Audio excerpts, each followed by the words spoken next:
time to get rid of spring cleaning. I'm going to tell you the new way to do it so you don't have to spring clean and you can actually enjoy your spring outside. Spring cleaning is meant for the deeper cleaning issues that you don't get to on a normal basis. Breaking it up in more sizable chunks throughout the year is really a more realistic way to do it for the modern day family. Do one a month. Last month I did the window cleaning and window seals. This month, I'm going to do my porch cleaning.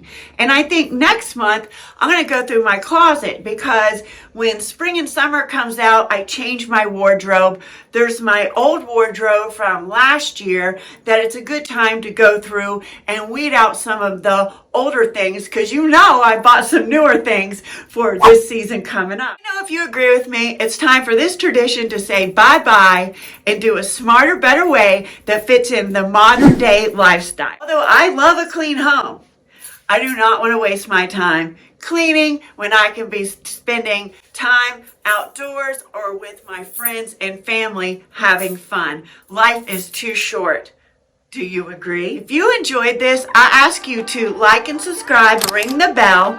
I'm going to bring you more realistic, modern day ways of cleaning. It's time to old school cleaning go.